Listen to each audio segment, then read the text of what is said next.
Motion हमें अब mathematically एक ऐसा फंक्शन बनाना, अब ये एक नई चीज है, ये आपके लिए चैलेंजिंग टास्क है।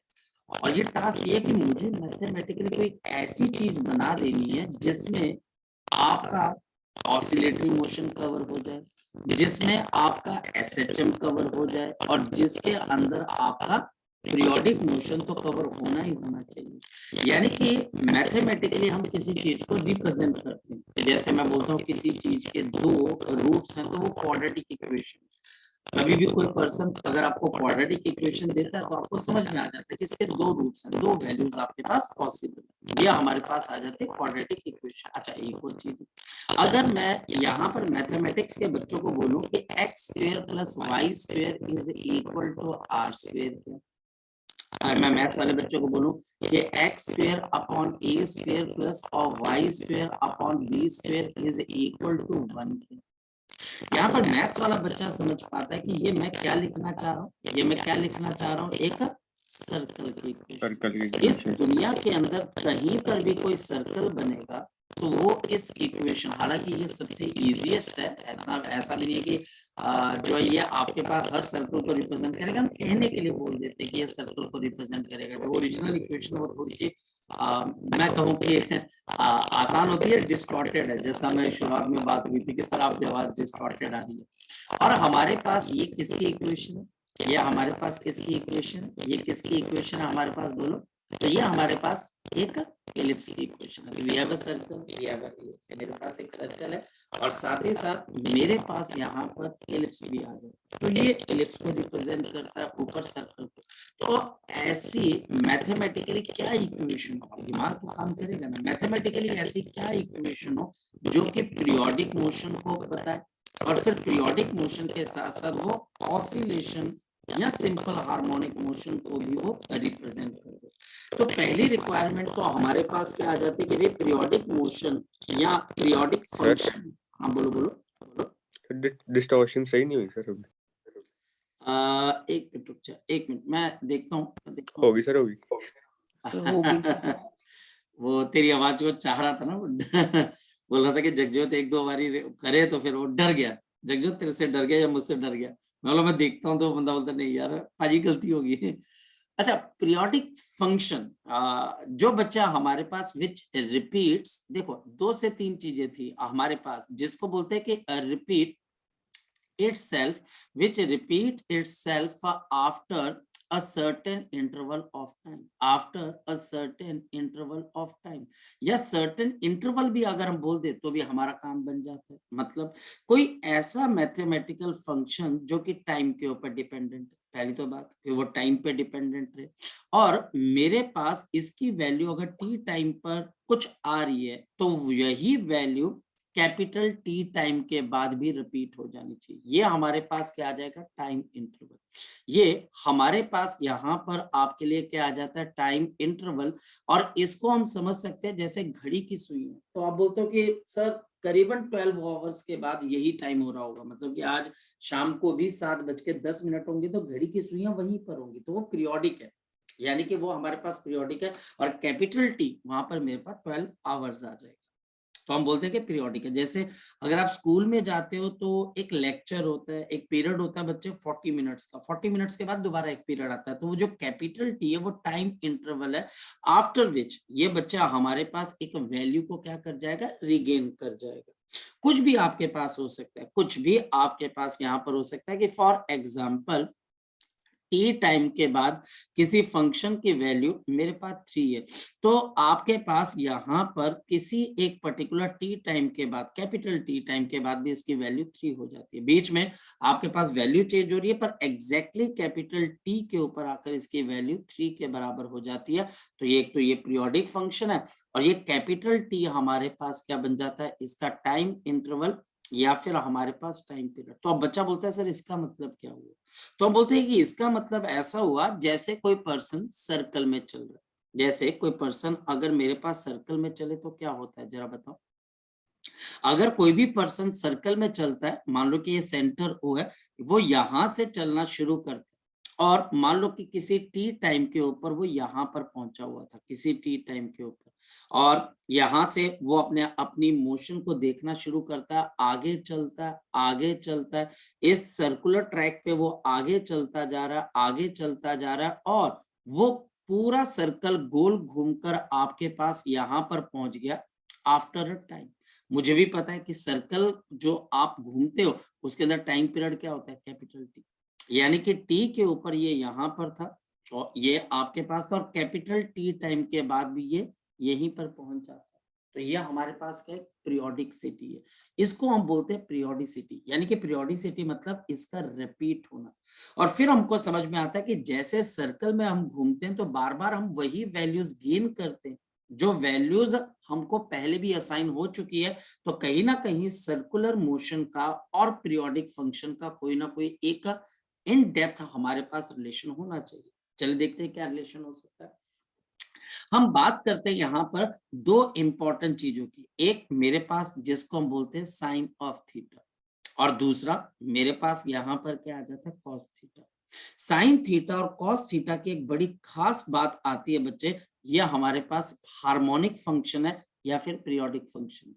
हाँ, इसकी अगर मान लिया जाए साइन 2 थीटा है तो भी वही आ जाएगा। अगर बच्चा बोलता है कि sir sine 2 theta, 3 theta and so on, आपके पास कॉस ऑफ मान लो 5 थीटा, 7, मतलब कि एग्जांपल ले रहा हूं, एन थीटा कुछ भी हो सकता है। और अगर बच्चा बोलता है कि सर इनके कॉम्बिनेशन हो जाए, मल्टीप्लिकेशन हो जाए, जैसे sine of theta plus of cos theta, ये भी पीरियोडिक माना जाता है। और हमारे पास इनकी multiplication sine theta multiplied by cos theta and so on, मतलब कि ये सारे पीरियोडिक फंक्शन के हमारे पास एग्जांपल बन जाते हैं।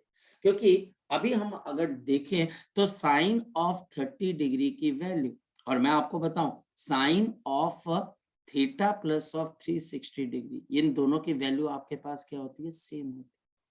इन दोनों की वैल्यू हमारे पास क्या हो जाती है, सेम हो जाती है। अब ये चीज मैथ्स वाले बच्चे तो अप्रिशिएट करते ही करते हैं, मेडिकल वाले बच्चे भी इसको समझ सकते हैं कि मान लिया जाए कि मैं इस वक्त यहाँ पर 30 डिग्री पे और मैं 30 डिग्री से आगे की तरफ को चलता हूँ, 360 मूव करके आता हूँ, यहाँ पर साइन ऑफ 30 की कोई ना कोई एक वैल्यू हो जाती है। ये अगर मेरे पास 1 मीटर है तो आपके पास साइन 30 यहाँ पर किसके बराबर हो जाएगा, तो ये मेरे पास आ जाएगा साइन ऑफ 30 डिग्री, ये साइन 30 है। मैं यहां से आगे चला, चलता गया, जब मैं 360 डिग्री पूरा गोल घूम के वापस वहीं पर पहुंचूंगा, क्योंकि यहां से मैं चला तो वापस कितनी देर के बाद आऊंगा, तो आंसर है सर आप 360 डिग्री के बाद वापस आओगे, आप दोबारा से वहीं पहुंच जाओगे जहां से आप चले थे। तो दोबारा से आप साइन 30 की ही वैल्यू निकालोगे, तो मतलब 360 के इंटरवल के बाद साइन अपने आप को रिपीट करता है, कॉस ऑफ थीटा भी कितने के बाद अपने आप को रिपीट करता है, 360। तो ये पॉइंट सबसे पहले तो मुझे समझ में आ जाना चाहिए कि साइन और कॉस इनका टाइम इंटरवल या फिर इनका इंटरवल अभी हम सीख लेते हैं, या इनका पीरियड हम समझ लेते हैं, ये 360 के बराबर है। 360 के सर बाद वापस ये अपनी साइन आएगा। क्या क्या बोलो, सर मैंने हाँ कहा साइन नहीं, कॉस वापस कॉस कॉस आएगा, कॉस आएगा, कॉस आएगा।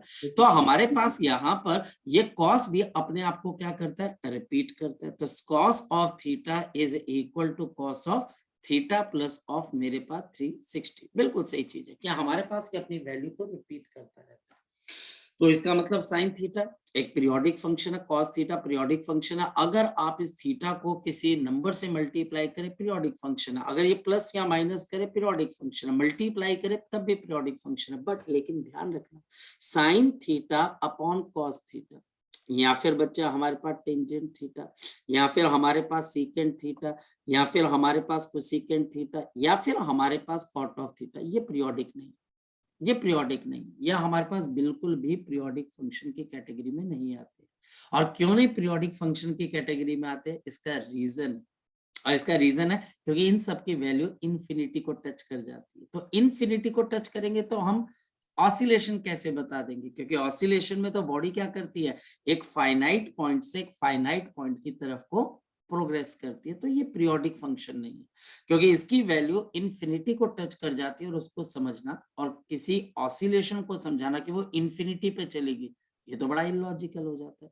तो मतलब साइन पीरियोडिक, कॉस पीरियोडिक, ऐसा भी पीरियोडिक है, इनकी मल्टीप्लिकेशन पीरियोडिक है, एडिशन सब्ट्रैक्शन भी पीरियोडिक है, लेकिन डिवीजन अलाउड नहीं है, टेंजेंट अलाउड नहीं है, कॉट अलाउड नहीं है, सीकेंट अलाउड नहीं है, कोसेकेंट अलाउड नहीं है। साथ ही साथ लॉगरिथमिक भी पीरियोडिक नहीं है, याद रखना लॉगरिथमिक भी पीरियोडिक नहीं है, और हमारे पास एक्सपोनेंशियल भी पीरियोडिक नहीं है। एक्सपोनेंशियल भी पीरियोडिक नहीं है, क्योंकि ये सारी चीजें कहीं ना कहीं आपके किसी पीरियोडिसिटी के कॉन्सेप्ट को जो है आपके पास एक्सप्लेन नहीं कर पाती है। ये चीज पीरियोडिसिटी को एक्सप्लेन नहीं कर पाती है, ये चीज नहीं बता पाती कि कोई बॉडी जो है वो कैसे आपके पास एक पॉइंट से वापस आएगी, मतलब कि वो दोबारा से वही वैल्यू कैसे गेन कर जाएगी। तो हम इसको इग्नोर कर देते हैं, हम बोलते हैं कि ये नहीं हो सकती। और जैसे कोई पर्सन बोले 1 प्लस ऑफ आपके पास t plus of T square, तो क्या ये पीरियोडिक है? तो आप बोलोगे नहीं, ये पीरियोडिक कैसे हो सकती है, क्योंकि टाइम बढ़ता रहेगा तो वैल्यूज आगे आती रहेंगी, ये कभी भी बच्चा हमारे पास दोबारा से वो वैल्यू को रिगेन कर ही नहीं पाएंगे। मतलब कि ये आपके पास कहीं ना कहीं फंक्शन इंफिनिटी को अप्रोच कर जाएगा, तो जो इंफिनिटी को अप्रोच करता है हम उसको कभी भी पीरियोडिक फंक्शन नहीं मानते। फिर इसमें भी एक और केस आ जाता है, और वो बच्चा हमारे पास है ई एक्सपोनेंशियल और आयोटा इनटू थीटा। अब ये चीज जो है मैथ्स वाले बच्चों से मैं पूछूंगा, मेडिकल वाले बच्चे तो एग्जेम्प्टेड है, उनको तो टोल प्लाजा पढ़ना नहीं। मैथ्स वाले बच्चे तुमने ये पढ़ा हुआ है e raise to power iota theta? Yes और नो बताना पड़ेगा आपको मुझे। सर आयोटा का पता है। आयोटा का पता, बस काम खत्म, मेरे को इतनी बात सुननी थी। अच्छा और अब ध्यान से समझना, मैं बताता हूँ इसको। बोलते बोलते हम बोलते हैं ईलर फॉर्म। क्या बोलते हैं हम इसको? क्या बोलते हैं हम इसको? ईलर फॉर्म। जिस बच्चे को ईलर फॉर्म पता है बच्चे, वो ऑल्टरनेटिंग करंट भी पढ़ लेता है। और मैं एक और बात बताऊं, जिस बच्चे का ये चैप्टर स्ट्रांग हो गया ना, उसके +2 के अंदर 2 चैप्टर बहुत स्ट्रांग हो जाएंगे। 2 चैप्टर, एक वेव ऑप्टिक्स और दूसरा ऑल्टरनेटिंग करंट।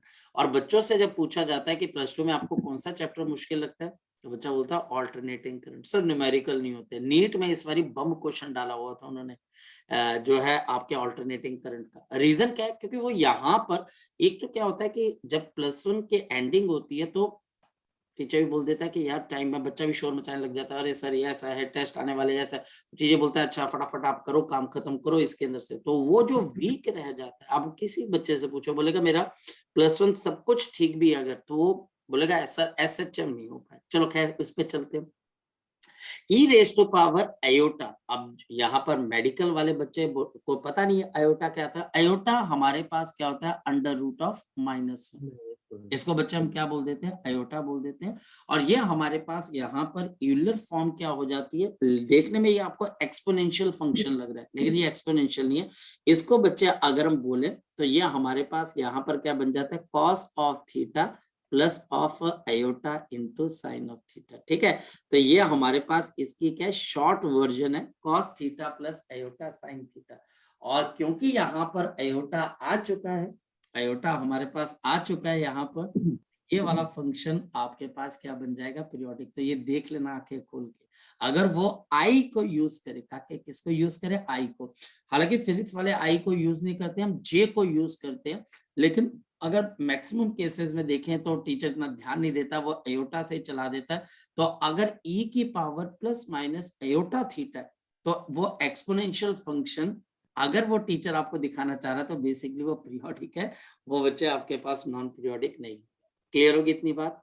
क्लियर होगी इतनी बात? ठीक है, अब हम फोकस करते हैं अपने आप को, और कहां पर फोकस करते हैं कि भाई पीरियोडिक फंक्शन क्या है। तो हमने बोला कि पीरियोडिक फंक्शन हमारे पास सर्कल से हमें समझ में आता है। क्या अगर मैं कहीं पर कोई एक सर्कल को ड्रॉ करता हूं, मैं अगर कहीं पर एक सर्कल को ड्रॉ करता हूं और उस पर्टिकुलर सर्कल के अंदर, अगर मैं कहीं पर एक सर्कल को ड्रॉ करता हूं और उस सर्कल के अंदर अगर कोई चीज हमारे पास क्या कर रही है? ट्रेवल कर रही है।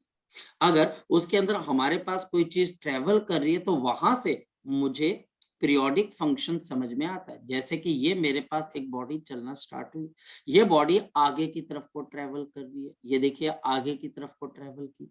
यहाँ पर अगर हम बात करें कि मेरे पास t इज इक्वल टू आपके पास 0 है, यहाँ पर बॉडी आपके पास t इज इक्वल टू आपके पास t के ऊपर पहुंचे। सर जब ये बोलो बोलो बोलो बोलो सर ये इमूवर फॉर्म भी नॉन पीरियोडिक फंक्शन है? कैसे यस सर। कैसे बेटा कैसे? उसमें कॉस थीटा और साइन थीटा आया कि नहीं आया? पहले मुझे एक बात बता।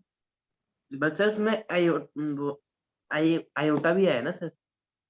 बेटा अब ऐसा है कि अगर अयोटा है मतलब कि एक सिंपल सी बात है कि कल को मान लिया जाए कि हम एक एग्जाम्पल लेते हैं, और ये एग्जाम्पल है बच्चा हमारे पास कि कोई पर्सन है, और उस पर्सन के पास जो था बच्चा, हमारे पास एक डॉगी था बच्चा हमारे पास, और किसी कारणवश उसके पूंछ कट गई।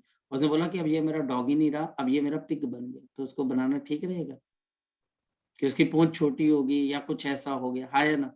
तो बेटा ये ऐसा नहीं होता है, ठीक है। ये आपके पास इलियर फॉर्म है, आयोटा आने से कॉस थीटा और साइन थीटा के ऊपर फर्क नहीं पड़ेगा। वैल्यू आयोटा ले रहा है कि कॉस थीटा और साइन थीटा ले रहा है? मुझे एक बात बता, जो वैल्यू चेंज हो रही है वो किसकी चेंज हो रही है? कॉस की हो रही है कि साइन की चेंज हो रही है? Cos sine. और साइन की। और कॉस और साइन चाहे ऐड कर दो, सब्ट्रैक्ट कर दो, मल्टीप्लाई करो, डिवाइड मत करो, तो बेटा वो रहता तो पीरियोडिक ही है ना, हाँ या ना? Okay sir.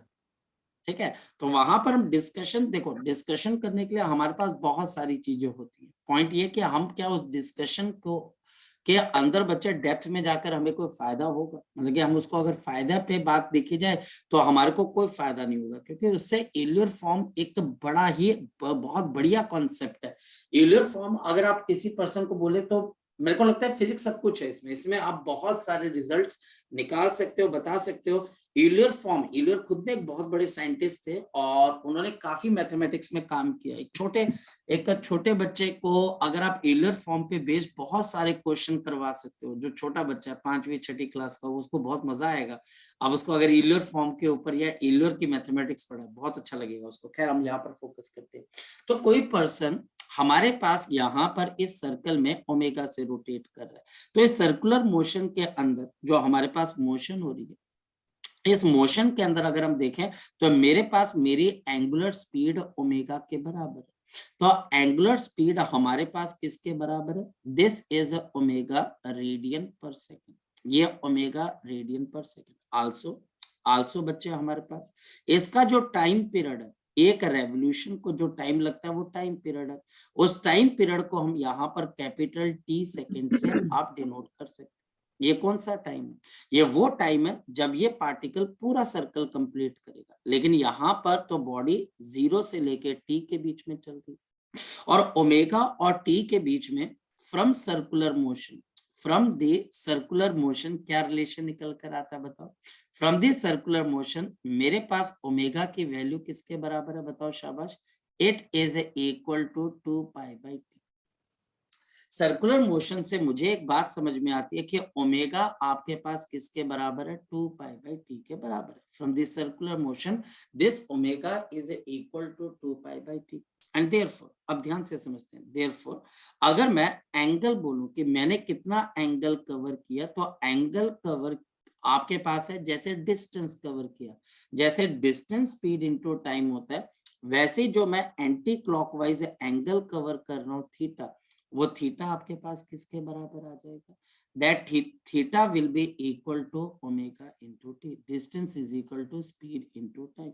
तो मैंने यहाँ पर इतने एंगल को क्या कर दिया? कवर कर दिया। टाइम पीरियड बच्चे हम कितने के बराबर बोल रहे हैं? ये टी के बराबर। अब मान लिया जाए कि इस सर्कल का कोई ना कोई एक रेडियस, और मान लेते कि ये रेडियस मेरे पास 1 मीटर है। मैं कुछ और भी ले सकता हूँ, लेकिन कन्वीनियंस के लिए मैं इसको 1 मीटर लेके चलता हूँ। और हाँ, जितने बच्चे यहाँ पर नॉन मेडिकल के बैठे हो, मैं एक बात बता देता हूँ, अगर कल को आपको ये पूछा जाए, ये बताया जाए कि साइन थीटा की डेफिनेशन क्या होती है या कॉस थीटा की क्या होती है, और आप में से कोई बच्चा उठ के ये बोल देता है कि sir sine perpendicular upon hypotenuse होता है, या हमारे पास जो साइन होता है वो आपके पास कुछ और होता है, या कॉस मेरे पास बेस अपॉन हाइपोटेन्यूज होता है, ये बिल्कुल गलत बात है। +1 लेवल के ऊपर ये बिल्कुल गलत बात है। अब बच्चा बोलेगा सर मैं बता तो रहा हूँ। अरे भैया आप फॉर्मूला बता रहे हो, आप साइन और कॉस नहीं बता रहे हो। साइन और कॉस क्या? जब आप 1 मीटर के रेडियस का कोई सर्कल ड्रॉ करते हो और हम एक ट्राइंगल बना लेंगे, देखो ओ ए और बी, बन रही है ट्राइंगल हमारे पास। यहाँ पर जो ओबी ट्राइंगल है 1 मीटर का रेडियस है, तो ये 1 आपके पास क्या आ जाएगा, कॉस ऑफ ओमेगा टी। और हमारे पास यहाँ पर ए बी कितना आ जाएगा, 1 साइन ऑफ ओमेगा टी। तो समझे कॉस थीटा और साइन थीटा क्या होता है। ये बेसिकली 1 मीटर के रेडियस का अगर सर्कल बना है, जिसको हम रेफरेंस सर्कल बोलते हैं, यूनिट आप क्या बोल देते हैं उसको, यूनिट सर्कल भी बोलते हैं हम इसको यूनिट सर्कल भी बोल देते हैं। तो जब हम इस यूनिट सर्कल को देखते हैं तो हमारे पास जो आपके रेडियस का आपका हॉरिजॉन्टल प्रोजेक्शन होता है, ये वाला रेडियस का हॉरिजॉन्टल प्रोजेक्शन ओबी, ये आपके पास कॉस है। और जो वर्टिकल प्रोजेक्शन है, जो वर्टिकल कंपोनेंट है, वो मेरे पास साइन थीटा होता है। ये बात ध्यान रखना। चलिए एंगल भी आ गया। यहाँ पर मैं अगर देखूं तो y की वैल्यू किसके बराबर है, साइन ऑफ ओमेगा टी। तो यहाँ पर बच्चा बोलता है कि सर ये क्या चीज है, तो मैं बोलूंगा देखिए पीरियोडिक है। बच्चा बोलता है कैसे, मैं बोलता हूँ t इज इक्वल टू 0 पे साइन की वैल्यू क्या थी, तो आप बोलोगे साइन ऑफ 0, तो साइन ऑफ 0 आपके पास यहाँ पर सर 0 है। तो मैं बोलूंगा पूरा गोल घूम के आएगा तो भी साइन 0 हो जाएगा, क्योंकि वो वहीं पर पहुंचेगा जहां से वो चल के आया था। तो हमारे पास साइन की और ये कॉस की वैल्यू अपने आप को रिपीट करती है। अगर ये बॉडी यहां से गोल घूम के फिर दोबारा से वापस यहाँ पर आ जाती है ऐसे, ये देखिए वापस आ गई 360, तो दोबारा से ये लाइन ओ ए बन जाएगी। इसका दोबारा से एंगल इस रेफरेंस लाइन से क्या बन जाएगा, थीटा बन जाएगा। दोबारा से वही साइन और कॉस की वैल्यू आएगी जो पहली बार आई थी। मतलब ये जितने मर्जी बार चक्कर लगाता जाए, हर बार फिर 360 का चक्कर लगाएगा, फिर वही वैल्यू आएगी।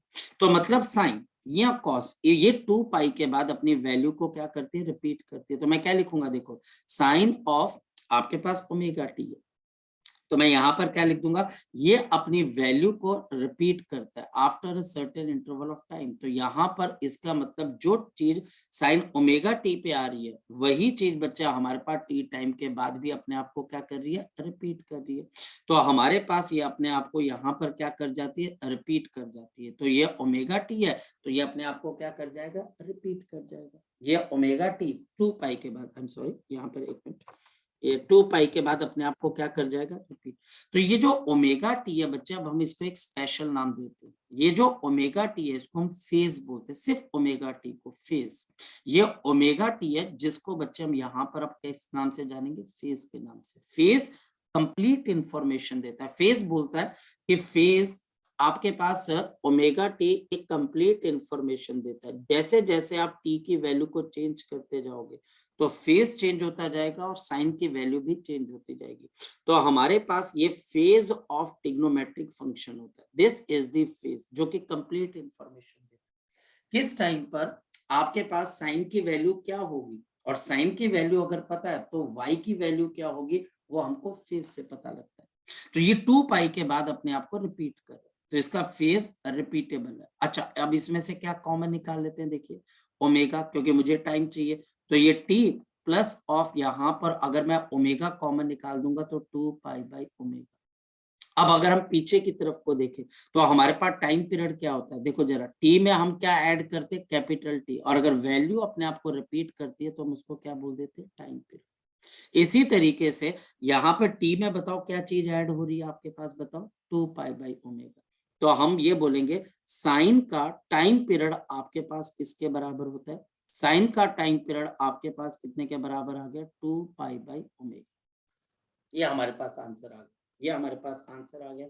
कॉस के लिए, उसके लिए भी यही चीज होगी, यानी साइन और कॉस का टाइम पीरियड कितना होता है, 2 पाई। ये बात दिमाग में रख लेना, साइन और कॉस का टाइम पीरियड आपके पास जो फेज होता है, जो आपका रिपीटिंग होता है, वो 2 पाई होता है। फिर ओमेगा को आपने कॉमन निकाल लेना, ओमेगा आपने कॉमन निकाल दिया तो आपके पास जो टी के साथ टर्म ऐड हो रही है या सब्ट्रैक्ट हो रही है, वो हमारे पास क्या बन जाएगा, टाइम पीरियड बन जाएगा। कोई बहुत मुश्किल चीज नहीं है। अब आगे चलते, इसका मतलब इसका, हाँ बोलो। सर मेरे को ना सर एक चीज समझ नहीं आई, आपने एक चीज बोला कि आपने सर उसमें लिखा 360, तो लिखा जैसे जैसे डब्ल्यू टी प्लस 2 पाई, 2 पाई मतलब omega 360, omega T omega T. हाँ बोलो आगे ओमेगा टी बोलो। से। तो सर मैं एक चीज पूछना चाहता था, जैसे ये 1 मीटर का जैसे रेडियस है, अगर ये मतलब जब अपने रेफरेंस पॉइंट, मतलब सर इसका रेफरेंस पॉइंट पहले बात तो वो ना जो 30 डिग्री पर है सर, नहीं, जब जब वो ये मेरी सर, बात सुनो, रेफरेंस से एंगल बनता है। आपकी reference line t is equal to 0 में से पास हो रही है, क्योंकि वहीं से आप एंगल बताते हो। रेफरेंस लाइन वो नहीं है बच्चे, क्योंकि आप एक रेफरेंस लाइन से एंगल बता रहे हो। अब आगे चलिए, सर अगर हम आगे उसको चलिए। 360 डिग्री घुमाएंगे तो हम्म, सर मतलब यानी कि जब 360 डिग्री कैसे हुआ, मतलब 360 डिग्री, लेकिन सर वो ये है कि जब हम 360 डिग्री लेते हैं वो हम उसके ये हमने t इज इक्वल टू 0 से लेते हैं या फिर t is equal to t से लेते हैं? t is equal to t obviously बच्चे, क्योंकि आप वहीं पर पहुंचना चाहते हो ना। अब अगर अगर आप में से कोई बच्चा मुझे ये प्रूव करने के लिए बोले तो ये मैं प्रूव भी कर सकता हूँ। यहाँ से आप एक लाइन खींच लीजिए कि आप 360 ही मूव किए हो, ये लाइन खींचिए। ठीक, अब बता नीचे वाला एंगल कितने के बराबर है? 180, नीचे वाला 180, और ये वाला, ये वाला, ये वाला, 150। ये 150 कैसे हो गया काके? ये वाला 150 कैसे हो गया? मैं तो आपको एंगल कोई दिया ही नहीं।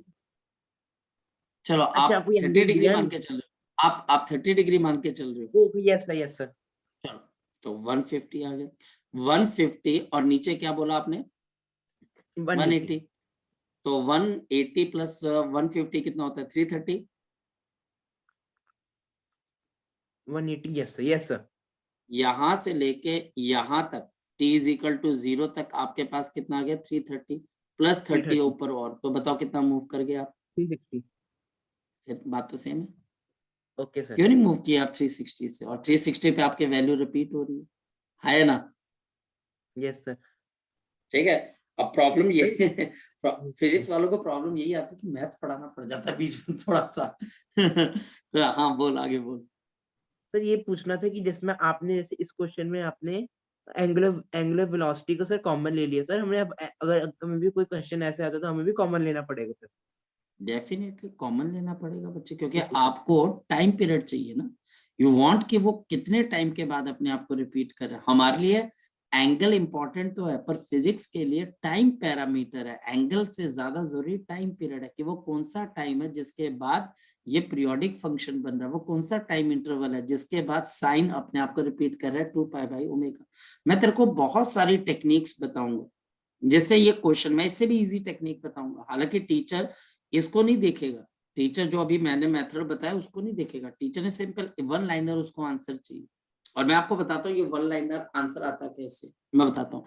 Teacher will not see, teacher will never see कि आपने ये करके देखा है कि नहीं करके देखा। हाँ, अगर टीचर आपको बोले कि भैया मुझे एक्सप्लेन करना है, तो आपने ये काम करना है। यहाँ पे टी के साथ कौन सा नंबर मल्टीप्लाई हो रहा है? Angular velocity. हाँ, ओमेगा। क्या हो रहा है? तो ओमेगा। इसका टाइम पीरियड आ जाएगा 2π/ω। जस्ट बस इसका आंसर आपने ऐसे दे देना। ठीक, क्योंकि मैं यही चीज आपको एक्सप्लेन करने वाला था। ऐसा ही चीज हमारे पास कॉस के साथ होगा। और मैं जो अब टेक्निक बता रहा हूँ, nobody is going to tell you।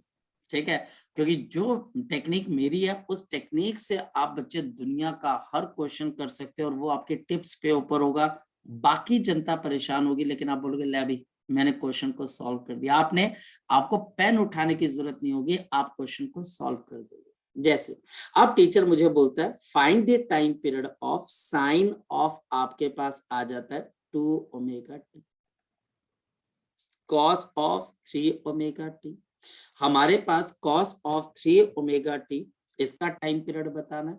या फिर मेरे पास साइन ऑफ 11ω t, मुझे इनका टाइम पीरियड बताना है। एक तरीका तो बच्चा हमारे पास क्या है कि जिसके अंदर मैं आपको ये बोलूंगा कि आपको करना क्या है, sine of 2ω t plus of 2π।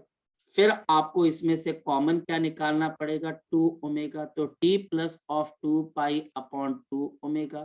तो इसका टाइम पीरियड आपके पास क्या आ जाएगा? π/ω। कितने स्टेप हो गए बच्चा? हमारे पास 3 स्टेप हो गए। जबकि दूसरा मेरा क्या बोलता है, टी के साथ क्या नंबर मल्टीप्लाई हो रहा है? टी के साथ क्या नंबर मल्टीप्लाई हो रहा है? बोलो शाबाश। टी के साथ क्या नंबर मल्टीप्लाई? सर 2 तो ओमेगा। आपका इसका आंसर आ जाएगा 2π/2ω, और आंसर विल बी π/ω। एक तो ये तरीका है। इस लॉजिक से कोई बच्चा बता सकता है कॉस का टाइम पीरियड क्या हो जाएगा? तो मैं बोलूंगा 2π/3ω। और फिर इस लॉजिक से यहाँ पर इसका जवाब कितना आ जाएगा 2 pi upon 2 pi upon 11 omega. लो जी सर, क्वेश्चन सॉल्व हो रहा है, बिल्कुल सॉल्व हो रहा है सर। ये गलत तो नहीं है? तो कुछ चैलेंज करके दिखाओ, मुझे कोई क्वेश्चन करके बताओ जो नहीं हो सकता। बिल्कुल होगा। फिर बच्चा बोलता है कि सर इसके और क्या क्या चीज, आप टीचर ने तुम्हें परेशान करना, और वो परेशान कैसे हो जाओगे आप? अब टीचर मुझे फॉर्मूला देता है sign square omega T, time period बताना। अब मैं पहले इसका फॉर्मूला चेंज कर दूंगा, 1 minus cos of 2 omega T upon 2। ये पीरियोडिक फंक्शन है। यस, ये एक पीरियोडिक फंक्शन है क्योंकि साइन यूज हो रहा है। और अब टीचर बोलता है कि मुझे बताओ कि इसका टाइम पीरियड क्या है। सिंपल देखो, कॉस के अंदर की टर्म के अंदर टी के साथ क्या मल्टीप्लाई हो रहा है? क्या मल्टीप्लाई हो रहा है? 2 ओमेगा। तो मैं इसका टाइम पीरियड बताऊं कितने के बराबर हो जाएगा? 2 पाई अपॉन 2 ओमेगा। सिर्फ टी के साथ वाला नंबर देखना है, और ये मेरे पास इसका आंसर कितना आ जाएगा? Pi by omega. है ना इजी टेक्निक? हाँ या ना शौर्य? तो ये हमारे पास आंसर आ जाएगा, साइन स्क्वायर ओमेगा टी। अगर टीचर मुझे बोलता है sine of omega t multiplied by cos of omega t, तो मैं इसको 2 से मल्टीप्लाई और 2 से डिवाइड कर देता हूं, तो मेरे पास क्या आ जाएगा? हाफ इनटू साइन ऑफ, आपके पास क्या आ जाएगा? 2 ओमेगा टी। ये 2 से मल्टीप्लाई 2 से मुझे डिवाइड करना पड़ेगा। और बताओ इसका टाइम पीरियड मेरे पास क्या आ जाएगा? 2 पाई अपॉन 2 ओमेगा। तो आंसर कितना आ जाएगा? Pi by omega. ये हमारे पास आंसर आ जाएगा। लग रहा है पता बच्चे? लग रहा है पता? जगजोत, शौर्य, मुदित, नितिका, जस्सी, ये बात पता लग रही है ये कि वाला मैं रिपीट कैसे करना है। कैसे? ये वाला, हाँ ये जी। वाला जो लास्ट वाला करवाया। यस। अच्छा, अब यहाँ पर देखो, क्योंकि आप मेडिकल के हो तो आपको थोड़ा सा चैलेंज फेस करना पड़ेगा, क्योंकि जब टीचर इसको मल्टीप्लाई करेगा तो जो नॉन मेडिकल वाला बच्चा उसको ये बात पता है कि sine theta cos theta multiplied by 2 किसके बराबर हो जाता है? साइन ऑफ 2 थीटा के बराबर। ठीक, तो यहाँ पे 2 का फैक्टर उसको लगेगा कि मिसिंग है, तो वो 2 से मल्टीप्लाई और 2 से डिवाइड कर देगा, जिससे बच्चे फॉर्मूला चेंज होके साइन ऑफ 2 थीटा बन जाएगा। ठीक, तो ये हमारे पास क्या होती है मैथमेटिक्स की, आपको ही पता है कुछ टेक्निक्स होती हैं, प्लस कर दो, माइनस कर दो, ऐड कर दो, सब्ट्रैक्ट कर दो, ताकि आप उसको कन्वीनियंट फॉर्म में लेके आ सको। क्योंकि अगर आप इसको चाहो तो साइन 2 थीटा बना सकते हो, साइन ऑफ 2 ओमेगा टी बना सकते हो 2 से मल्टीप्लाई और डिवाइड करके। और टीचर भी यही चाहता है कि आप इसको 2 से मल्टीप्लाई और डिवाइड करके पहले आप इसको साइन में कन्वर्ट कर दो, और साइन में अब जो टी के साथ टर्म मल्टीप्लाई हो रही है, टी के साथ टर्म मल्टीप्लाई हो रही है, उसको आप 2 पाई से आप उस नंबर को 2 पाई के नीचे ले जाओ, जो आंसर है वो टाइम पीरियड आ जाए। लगी बात पता बच्चे? लगी बात पता? Yes sir. ठीक है। अच्छा, अब नेक्स्ट क्या है हमारे पास? नेक्स्ट हमारे पास यहाँ पर कॉम्बिनेशन आ जाता है। अब नेक्स्ट हमारे पास कॉम्बिनेशन का मतलब क्या आ गया? टीचर ने मुझे यहाँ पर दे दिया साइन ऑफ आपके पास ओमेगा टी, और प्लस या माइनस मेरे पास कॉस ऑफ ओमेगा टी। यहाँ टीचर ने बच्चे मुझे यहाँ पर क्या दे दिया? टीचर ने दे दिया sine of 2 omega t minus of cos of आपके पास ओमेगा टी, मान लो टीचर ने दे दिया। फिर मेरे पास टीचर ने दे दिया साइन ऑफ आपके पास 5 omega T and plus of cos of आपके पास कितना आ जाता है? 2 omega T and minus of, अब आप जितने मर्जी बड़े टर्म ले लीजिए, माइनस ऑफ मेरे पास यहाँ पर क्या आ जाता है? साइन ऑफ मेरे पास आ गया 3 ओमेगा टी। अब टीचर मुझे यहाँ पर ये बोल रहा है कि आप ये बताएं इसमें इन तीनों फंक्शंस का टाइम पीरियड क्या होगा। अब प्लस और माइनस पे बात होगी तो कैसे करें? तो अब इसका तरीका ढूंढिएगा बच्चे, मैं आपको बहुत एफिशिएंट मेथड बता रहा हूं और वो काम करेगा, डेफिनेटली काम करेगा। यहाँ पर ओमेगा टी में से अगर मैं बोलता हूं कि पहली टर्म का टाइम पीरियड कितने के बराबर है, तो क्या जवाब आ जाएगा? 2 पाई बाई ओमेगा। हाँ या ना? दूसरे का आपके पास टाइम पीरियड कितने के बराबर आ जाएगा? शाबाश बोलो। So this will be 2 pi by omega. तो एक मेरे पास 2 पाई बाई ओमेगा है, दूसरा भी मेरे पास यहाँ पर क्या आ गया? 2 पाई बाई ओमेगा। क्लियर होगी बात? क्लियर होगी बात बच्चे वाली? हाँ या ना? तो हमारे पास अब आप यस सर। बोलोगे कि इसका टाइम पीरियड भी इफेक्टिवली कितना हो जाएगा? 2 पाई बाई ओमेगा, क्योंकि दोनों अपनी वैल्यूज को 2 पाई के बाद चेंज कर रहे हैं, दोनों के दोनों, तो पूरा फंक्शन भी इसी टाइम के बाद अपने आप को रिपीट कर जाएगा। ये पहले का आंसर है। लेकिन फिर अगर मैं दूसरे पे आता हूं तो देखो क्या आ जाएगा। अब पहले का टाइम पीरियड किसके बराबर है? तो आप बोलोगे सर 2 पाई अपॉन आपके पास 2 ओमेगा। दूसरे का टाइम पीरियड क्या है? दूसरे का टाइम पीरियड क्या है बताओ? 2 पाई बाई ओमेगा।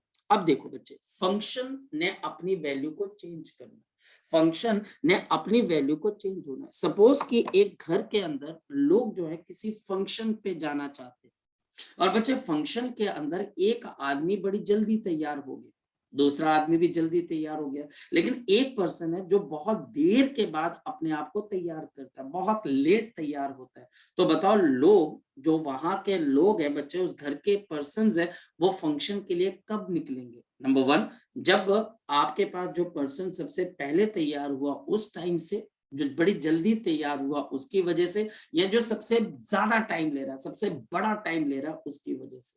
बताओ क्या आंसर बड़ा दोगे टाइम। आप इसका? सर जो जो बड़ा सबसे टाइम, जल्दी नहीं नहीं नहीं नहीं नहीं, फिर तो बच्चे जो फिर तो जो कई उससे बंदे लेट छूट होगा। जाएंगे ना, फिर तो लेट हो जाएगा। तो बच्चा हमारे पास वो जो लेट हो रहा है, वो ज्यादा टाइम ले रहा है, वही तो डिसाइड करेगा ना कि वो तो बोल रहा है कि अभी वेट करो, मैं यस नहा रहा हूँ, मैं ये कर रहा हूँ, मैं कपड़े पहन रहा हूँ, बहुत सारी चीजें। तो वही चीज बच्चा हमारे पास यहाँ पर भी है। ये 2 से 2 आपके पास क्या हो जाएगा? कैंसिल हो जाएगा। तो मेरे पास जो टाइम है वो अब बताओ किसके बराबर आ जाएगा? बताओ शाबाश, ये मेरे पास आ गया पाई बाई ओमेगा, और ये 2 पाई बाई ओमेगा। यहाँ पर डिसाइडिंग फैक्टर क्या होता है कि कौन सा ऐसा टाइम है जो बड़ा है, क्योंकि उस टाइम के बाद पूरा फंक्शन चेंज माना जाएगा, क्योंकि वो फंक्शन जो होगा वो उस टाइम इंटरवल के हिसाब से चेंज माना जाएगा, ना कि छोटे के हिसाब से। तो इन दोनों को अगर हम देखते हैं तो ये टाइम इंटरवल बड़ा है, 2 pi by omega, pi by omega, तो ये 2 टाइम्स ज्यादा बड़ा है।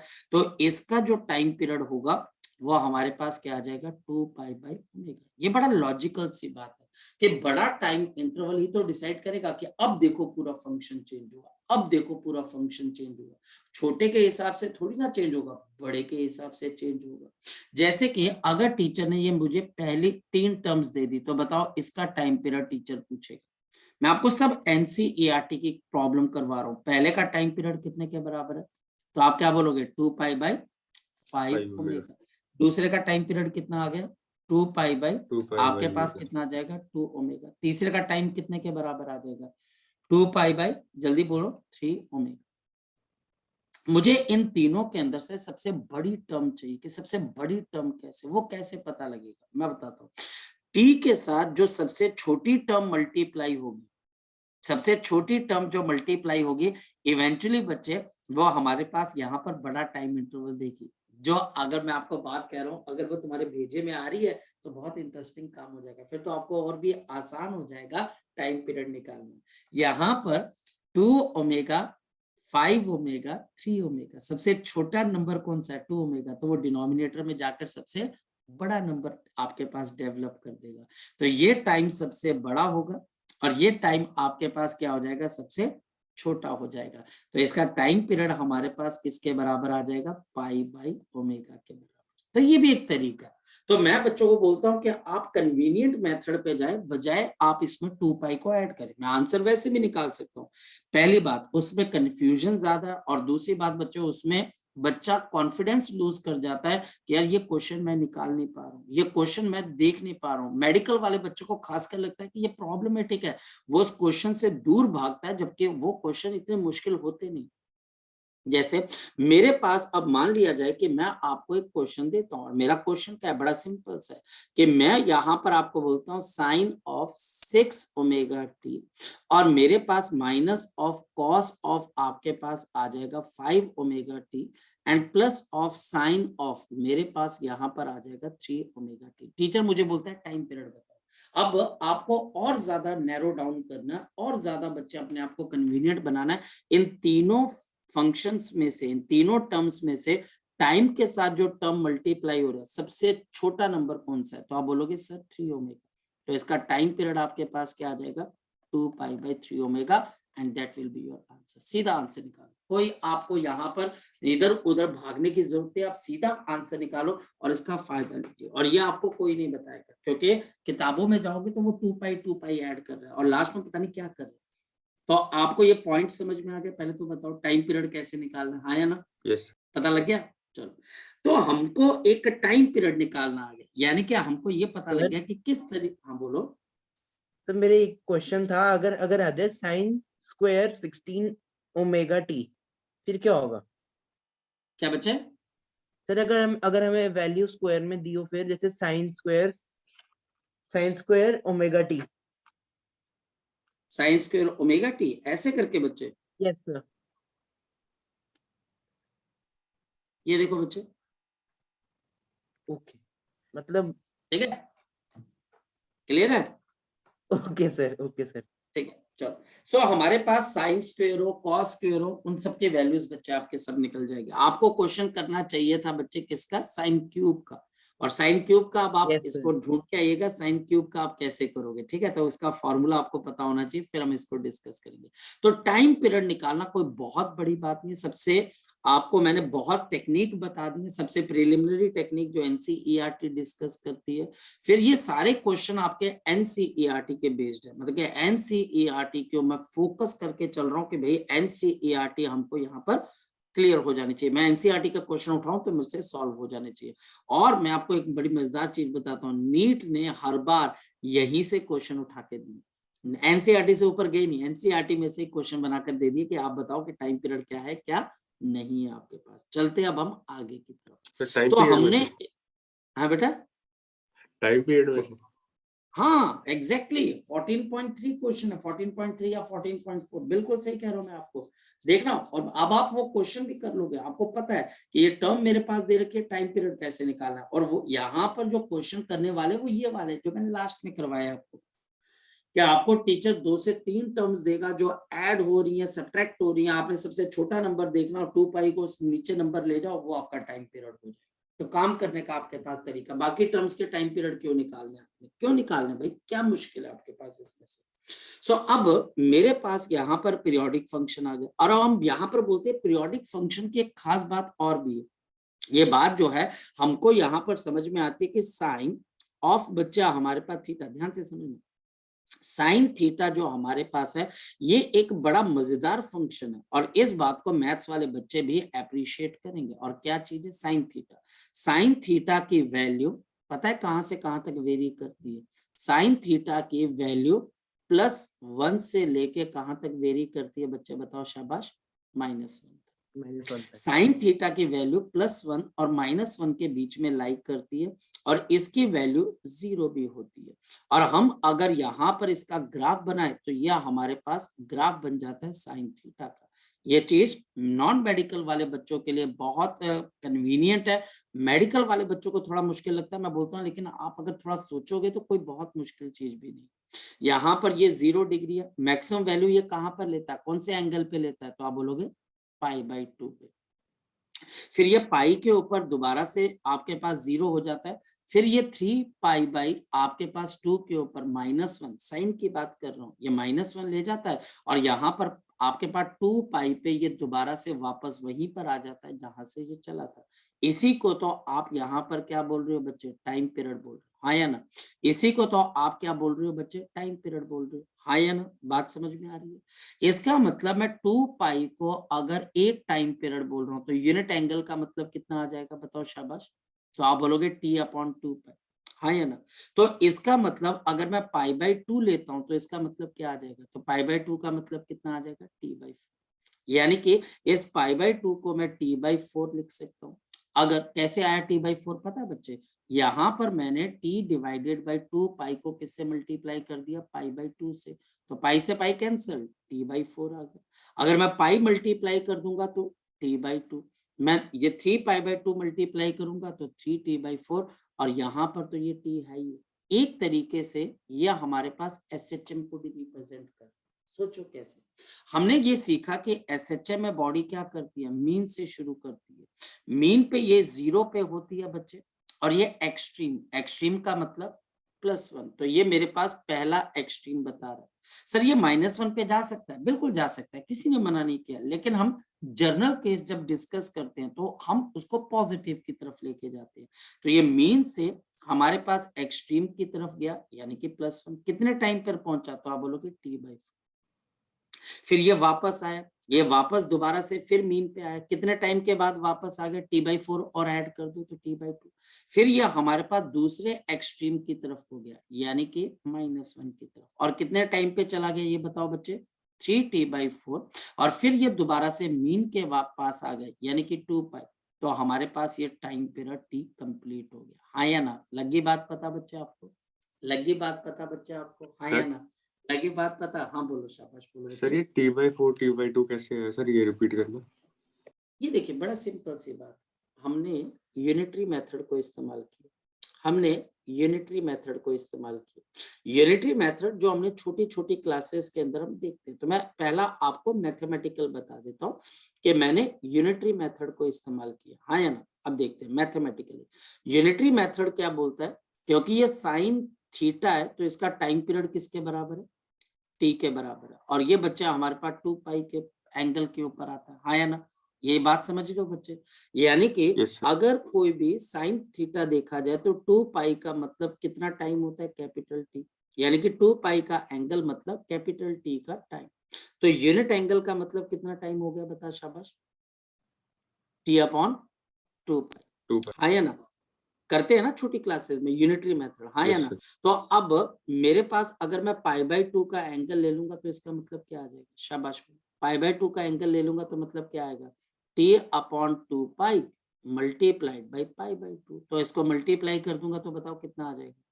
t/4। पाई से पाई कैंसिल हो जाएगा। अगर कोई बच्चा बोलता है कि सर मैं पाई का एंगल ले लेता हूँ, तो वो किस टाइम को रिप्रेजेंट करेगा? तो 2 पाई मल्टीप्लाइड बाई पाई। जल्दी बता दो कितना आ जाएगा? t/2 आ जाएगा। मेरी बात को समझ पा रहा है? मेरी बात को अंडरस्टैंड यस कर पा रहा है? मैं क्या यहाँ पर मैं क्या कर रहा हूँ, इस पार्टिकल के डिफरेंट डिफरेंट लोकेशंस को, इस पार्टिकल के डिफरेंट डिफरेंट लोकेशन को कैपिटल टी के टर्म्स में लिखने की कोशिश कर रहा हूँ। किसके टर्म्स में? कैपिटल टी की। कैपिटल टी के टर्म्स में कैपिटल टी इसकी पीरियोडिसिटी शो कर रहा है कि यह आपके पास पीरियोडिक मोशन कैसे करता है।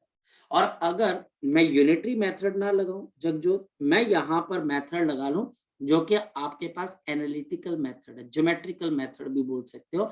एनालिटिकली अगर मैं देखूं तो एक ऑसिलेशन क्या होती है, जब मैं मीन से कहां पर जाता हूं? एक्सट्रीम। एक्सट्रीम से मैं यहां पर जाता हूं मीन। मीन से दोबारा बच्चे एक्सट्रीम, और एक्सट्रीम से दोबारा बच्चे मीन की तरफ आता हूं। तो मैं जो मोशन कर रहा हूं उसमें मुझे टाइम लगा कितने का? कैपिटल टी का। ये मोशन कितने हिस्सों में बट रहा है जरा बता? 1 2 4 3 4। तो अगर ये 4 हिस्सों में बट रहा है बच्चा हमारे पास, तो इसका मतलब कैपिटल टी टाइम 4 हिस्सों में बट रहा है। t/4 plus t/4 plus t/4 plus t/4।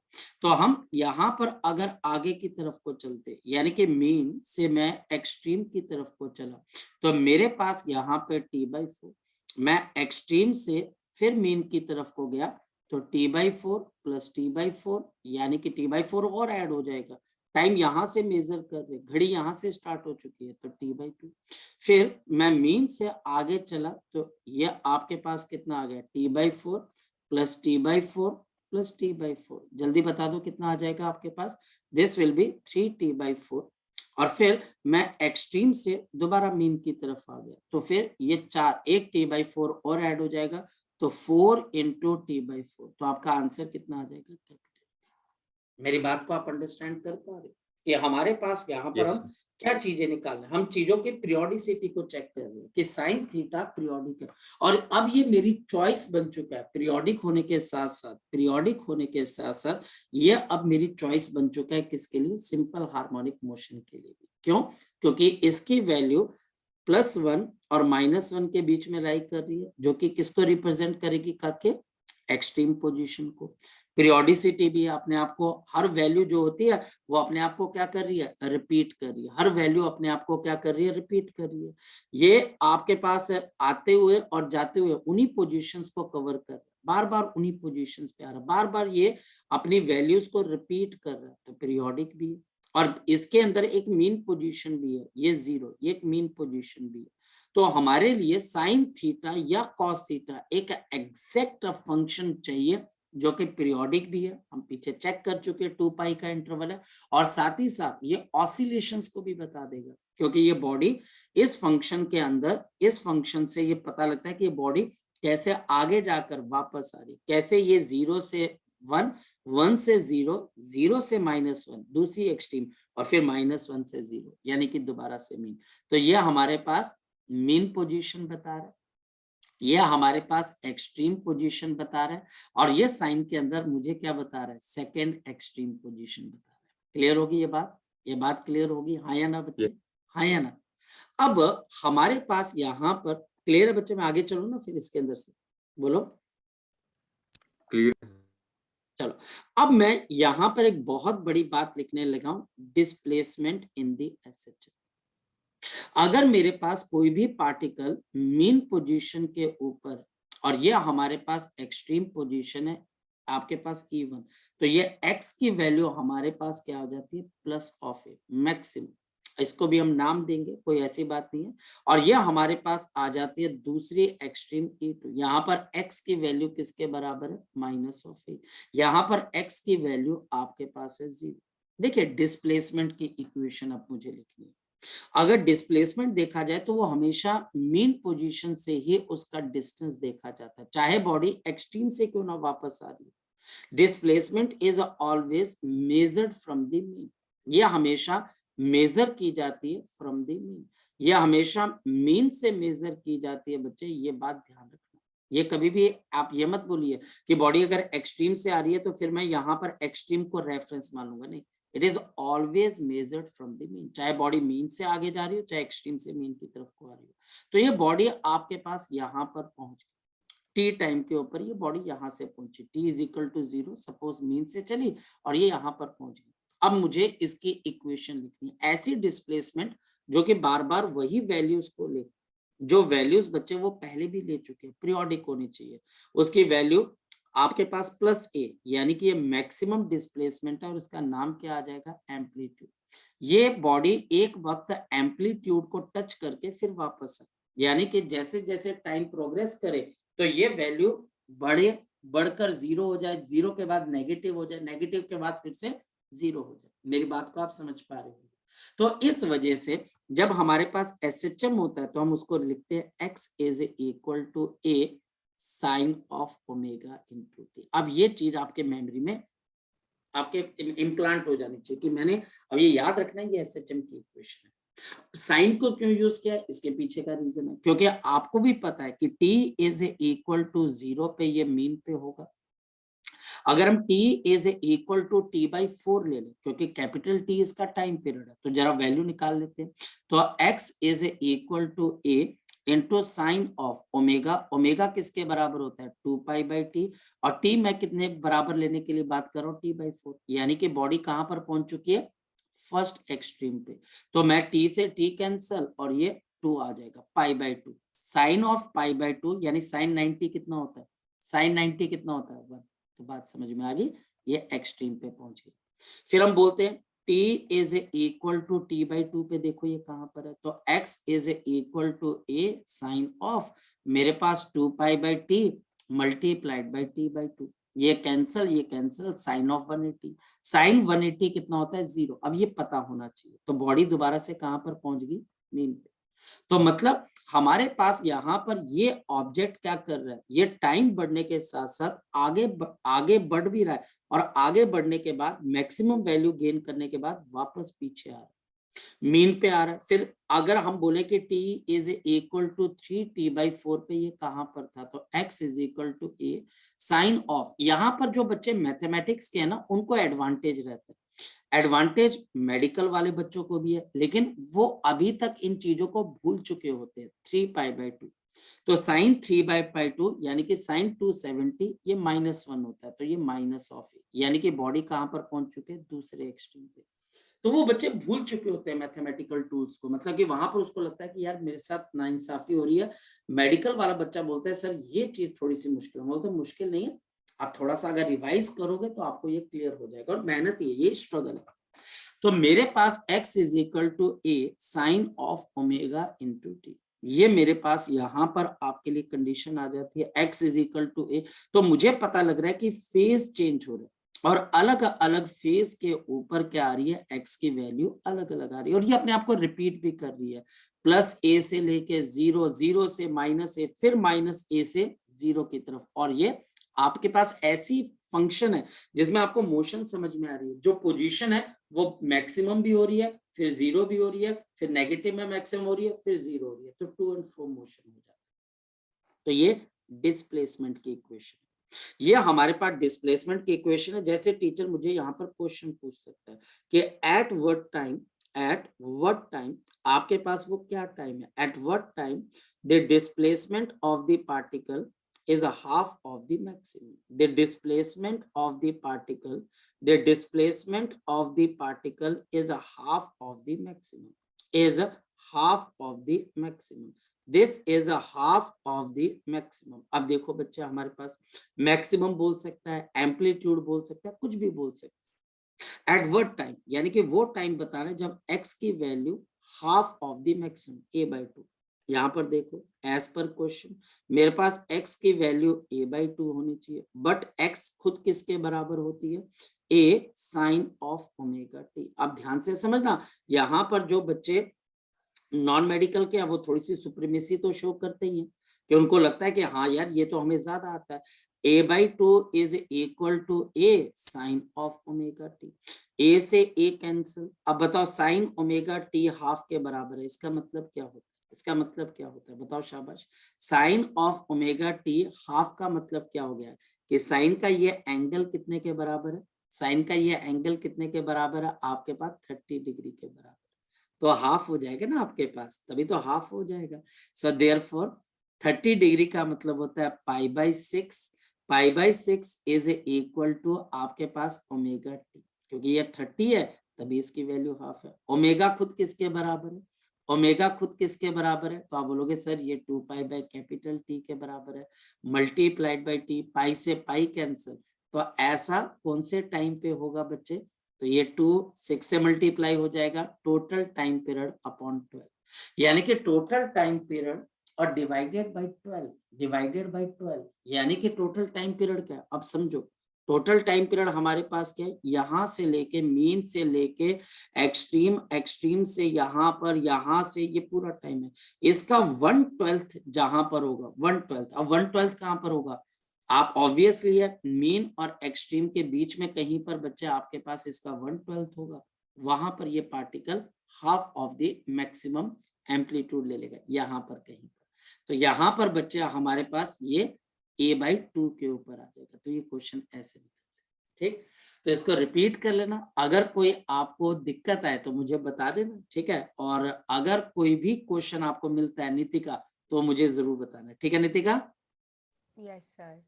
Okay बच्चे।